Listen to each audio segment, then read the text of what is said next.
Hello, North Star. This is Mrs. Hathaway. I'll be teaching your science lesson today. This week's science lesson is on life cycles. I'm showing you a few technology tips along the way so that you'll know how to get into these as the more lessons get posted. We're on the Continuous Learning Plan site. Your parents can help you get there. Under the first grade tab, this is probably where you're getting the video that you're watching right now. I am currently recording it, but you probably found it right here on the Must Do tab. We're going to keep scrolling down until we get to these resource links. First grade must do and can do resource links. This is where you're going to find all the links to all the stuff that we're going to be doing. I'm going to pick on this my.aps.edu link, and it's going to take me to the login screen.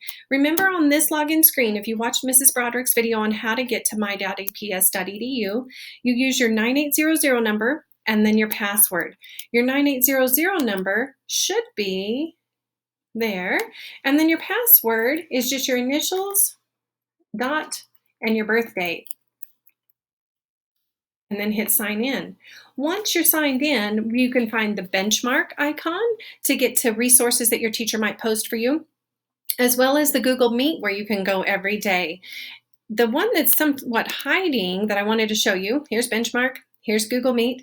The Seesaw app is hiding down here under the Student Resources button. So pick that Student Resources and haha, there he is, Seesaw. I'm going to pick on Seesaw and I want to log in using the I'm a Student button.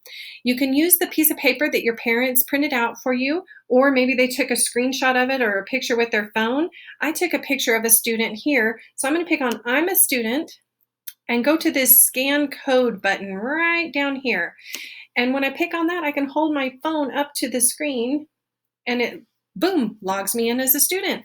And on this screen, you should see the assignment called Science Watch a Frog Grow. Let's see if I can get my little spotlighter back on. There we go. Science Watch a Frog Grow. If you pick on this button here, it will play the instructions that I recorded for you so you can listen instead of reading a bunch of instructions. This link will take you to the book in Benchmark. So if I pick on that, it already knows I'm logged into my.aps.edu. So it loads the book for me automatically. And once that's loaded, you can have it read to you or you can read along with it.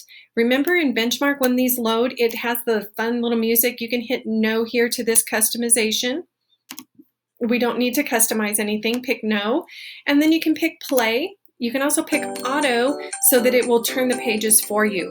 Just remember you're going to need to push this little button on each page to get it going again. Let's read a book. Follow along as I read. Watch a Frog Grow by Carol Pugliano Martin. It's going to turn the page for me. That means turn the page.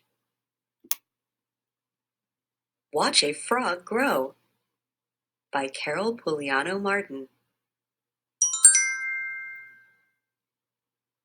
I need to know these words. And you can pause at any time if you need to take a break. I'm going to let you guys finish that, and I'm going to go back to this Seesaw tab right here at the top and pick on it. Here's where I'm going to go back in and pick this add response. I gave you a few options. Once you get in here, this is the little activity that came from the choice board activities. It's the life cycle of a frog. You can print this page and do the coloring, cutting, and pasting all on your own when you print it, and you could take a picture of it and post it back here. You can also, on the second page here, you could just do it right here in Seesaw. You can use these tools at the bottom to put a 1, 2, 3, 4, or 5 to order the life cycle of the frog and check the green box here at the top when you're done. And the last activity is on this page to draw your own life cycle of a frog. Remember to hit the green check when you're all done, and it will send it to your teacher so she can review. That is basically everything that we're doing here this week for the life cycle of a frog. Be sure you tell your teacher something that you learned this week, and have fun with science and with Seesaw.